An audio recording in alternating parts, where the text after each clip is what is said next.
Je pense qu'en fait, les universités font de la recherche sur beaucoup de sujets, mais très rarement sur elles-mêmes.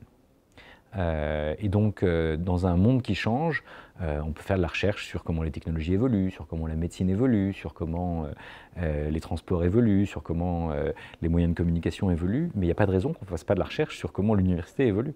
Et il faut simplement développer un peu de réflexivité. Prendre un peu un autre angle que son angle habituel, et on peut typiquement développer des sciences participatives de l'apprendre et de l'université et de son avenir. Et même de l'apprendre à tous les âges. On pourrait le faire aussi dans le scolaire ou pendant la formation continue. Mais je pense que réinventer l'université, ça me paraît fondamental parce qu'il y a toujours plus de modalités alternatives d'apprentissage. Et donc il faut travailler à ce qui est spécifique de ce qu'on peut apprendre dans un campus, au-delà du fait qu'il y a aujourd'hui un monopole des diplômes. Si on apprend des choses 10 fois plus vite dans d'autres contextes, un jour ou l'autre, c'est pas le diplôme qu'on cherchera, c'est simplement le fait que les gens ont appris. Par contre, je pense que l'université a une vraie valeur ajoutée, parce que l'université, elle permet cette pédagogie par projet, elle permet d'aborder des problèmes complexes, elle permet de mobiliser les chercheurs, elle permet d'avoir un groupe de pairs motivés par un même sujet, elle permet de regrouper éventuellement des étudiants de disciplines différentes. Donc je pense qu'elle a énormément d'atouts, mais que ces atouts sont relativement peu mis en avant aujourd'hui, parce que les modalités traditionnelles ne misaient pas nécessairement sur ces atouts. Donc je pense qu'il faut arriver à réinventer l'université. Il faut faire de la recherche sur qu'est-ce que c'est que l'université au XXIe siècle. Moi j'appelle ça même une université X.0. Hein, c'est pas juste 2.0 où on aurait mis les étudiants sur Facebook ou sur je ne sais quel réseau social interne ou externe.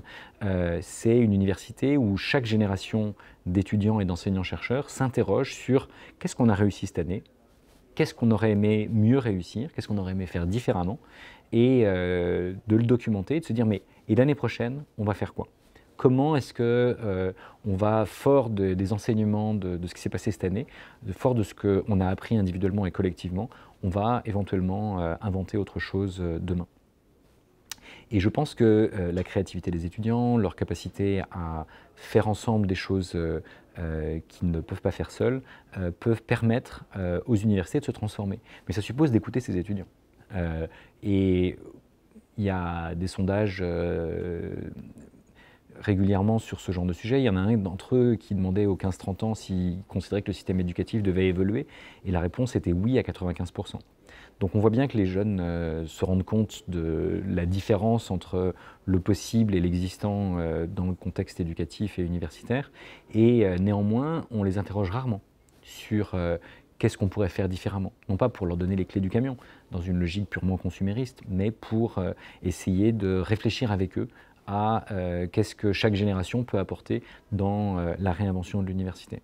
Et donc ça, je pense que l'enseignant-chercheur devrait être valorisé lorsqu'il prend du temps pour faire ce genre de choses.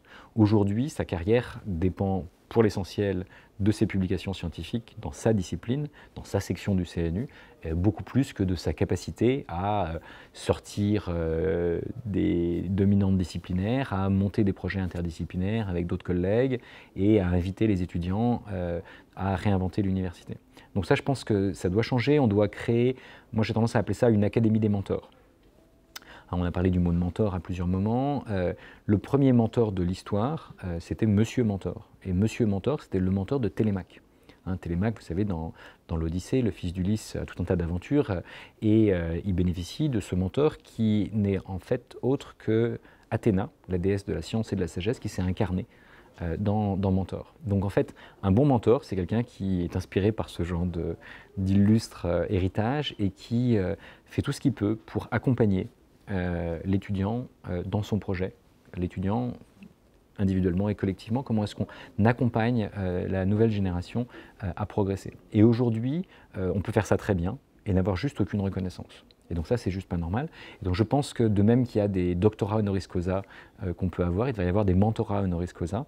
Il devrait y avoir des manières d'évoluer dans sa carrière parce qu'on a excellé dans ce genre de discipline ou dans ce genre d'exercice. Et c'est le cas dans d'autres universités, dans d'autres pays du monde. Donc c'est pas comme si c'était complètement impossible. Et en l'occurrence, c'est typiquement des universités qui sont mieux classées que n'importe quelle université française ou n'importe quelle grande école française.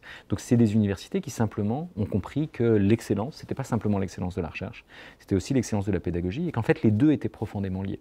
Parce que si on sait écouter les étudiants, ils vont amener des nouvelles questions.